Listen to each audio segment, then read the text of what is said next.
Hello everyone, welcome to erudite political. My name is उद्बस्तार शेख और आज की वीडियो में हम जो टॉपिक कवर करने वाले हैं that is from your UGC net JRF political science paper 2 syllabus from the unit second that is western political thinkers Mao Zedong. Mao Zedong एक न्यू टॉपिक है जो सिलेबस में रिसेंटली इंट्रोड्यूस किया गया है, hence this topic is very important and previous year से इससे questions पूछे जा चुके हैं। So now let's begin with the session और इस सेशन में we will be covering all the relevant information related to Mao Zedong and its political philosophies. So Mao Zedong was born in 1893 and he is considered as the father of modern communist China. He also founded the Communist Party of China in the year 1921. Further, he was a renowned political philosopher and a leader who rebuilt the destiny of Chinese people, but also an important Marxian philosopher who gave Marxism its Asiatic form. Now let's discuss some of the work of Mao Zedong. So the first one is on contradiction that was written in 1937, in which he interpreted the philosophies of dialectic materialism. Now the second work is guerrilla warfare that was written in 1937, in which he talks about the necessity of the use of guerrilla warfare by the Chinese to use in the second sino-japanese war. Next work is on practice and contradictions.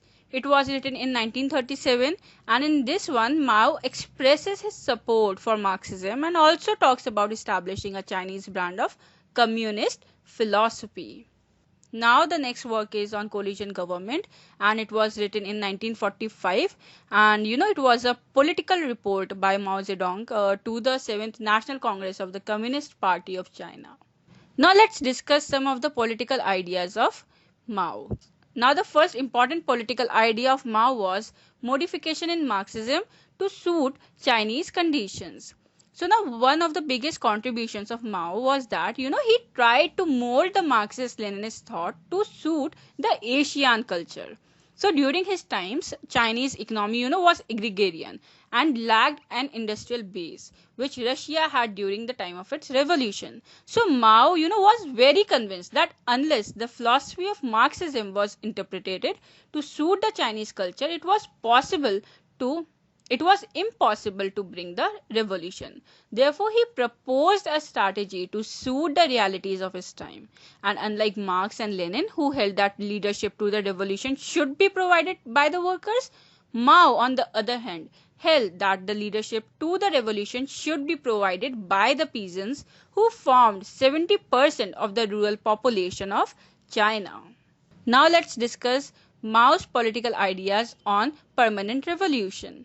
So unlike Marx, who proposed the dictatorship of the proletariat was a transitory stage and the state would ultimately wither away, Mao stated that the phase of dictatorship of proletariat would last for a long time. And further, he asserted that the revolution on the economic front must be accompanied by the political and ideological revolution as well. Further, he believed in the perpetual character of the revolution and according to him, the road to socialism must be constantly punctuated with violence. Now let's discuss about Marx's political thought on people's war. So an important feature of Mao's political thought is his concept of people's war. Now according to Mao, revolution was needed on two fronts. Firstly, that was against the imperial rule, and secondly, that was against the feudal lords. So he was convinced that unless the imperial powers were overthrown, the rule of the feudal landlords cannot be ended. And Mao considered people as more important factor than the weapons in the war. So according to him,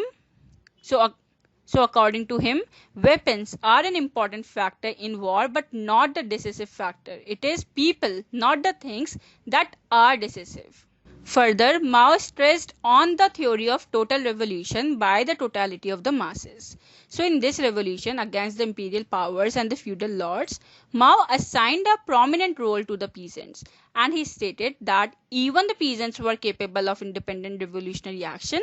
Mao replaced the Marxist principle of dictatorship of the proletariat by the principle of people's democratic dictatorship. Now let's discuss Mao's views on guerrilla warfare.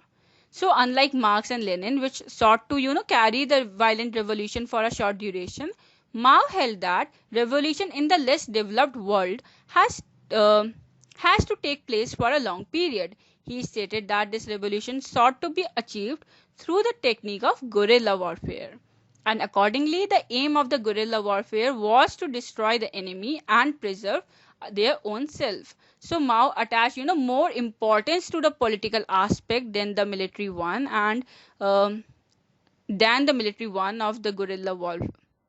the guerrilla warfare. And according to him, the most important victory is to win over the people. So now let's discuss about Mao's views on cultural revolution. So with the view to downgrade the role of the party and upgrade the role of masses, Mao launched a grand proletarian cultural revolution in 1965 to 1966. And this was designed to save the Chinese Marxist society from the wave of industrialization and bureaucratization of life, which was the characteristic feature of the Western society. So accordingly, his supporters, the Red Guards, who were mostly students, toured the countries arguing Mao's case and carrying the little red book which contained the thoughts of Mao.